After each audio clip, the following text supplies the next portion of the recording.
Hi everybody! In this study, entitled Learning to Read Alters Cortico-Subcortical Crosstalk in the Visual System of Illiterates, the researchers conducted a 6-month longitudinal resting state fMRI study with people learning to read as adults, and they found that just 6 months of literacy training led to neuroplastic changes in the adult brain. And these changes were not just restricted to the cortex, but included increased functional connectivity between occipital cortex and subcortical areas of the midbrain and thalamus, and also some interesting connections for attention and dyslexia.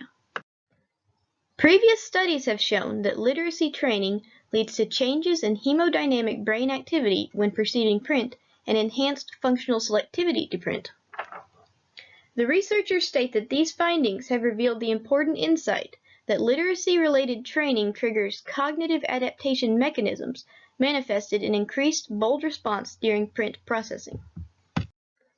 Therefore, the researchers pose the question, does reading acquisition lead to an intrinsic functional reorganization of neural circuits? They investigated this question by comparing changes in resting state fMRI data before and after learning to read.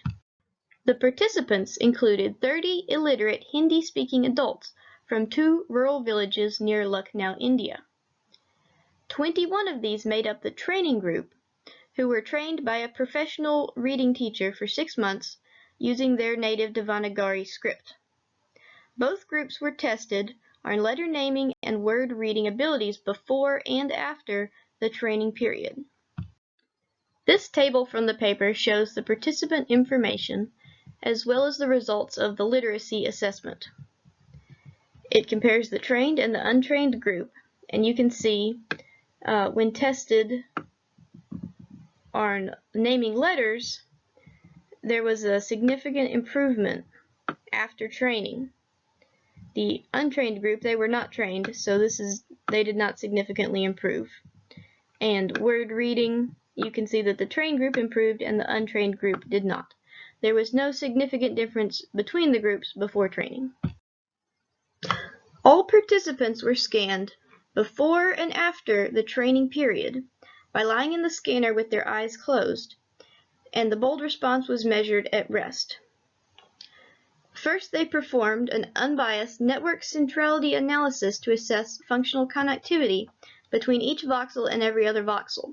And then from those results, they identified the cluster of the most strongly connected voxels, which they used to identify the brain areas whose bold time course became most strongly coupled to that cluster.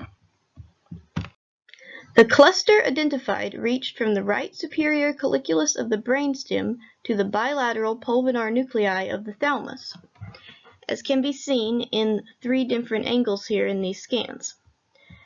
The graded column and the box plot are both based on the mean z-score, and in the box plot you can see the mean degree of centrality, which was only significant for the trained group after training.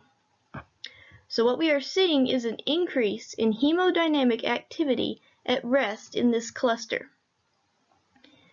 It's also interesting to note that the superior colliculi are thought to initiate saccadic eye movements, and the pulvinar nuclei are thought to be involved in selectively allocating attention to visual stimuli. Next, they found that this cluster region was more strongly connected to V1, V2, V3, and V4 in the occipital lobe after training.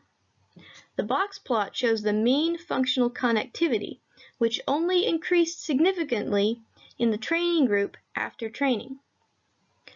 The researchers also verified that these increases in connectivity were significantly associated with the individual improvements in letter naming and word reading. We've seen that the adult brain is capable of widely distributed neuroplastic adaptations in response to learning reading. And we've also seen the functional connectivity profile of the thalamus can change substantially in 6 months. The thalamic pulvinar nuclei are thought to be necessary for directing visuospatial attention, a skill which is involved in reading. Increased bold signal and connectivity with occipital cortex may represent that this skill is being trained as the individual learns to read.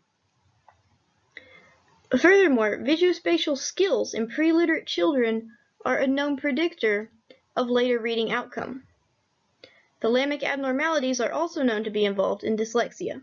It remains to be understood if abnormalities are a cause of dyslexia or the result of deficient reading experience. And that's it. Thank y'all for watching. Feel free to leave any questions or comments below.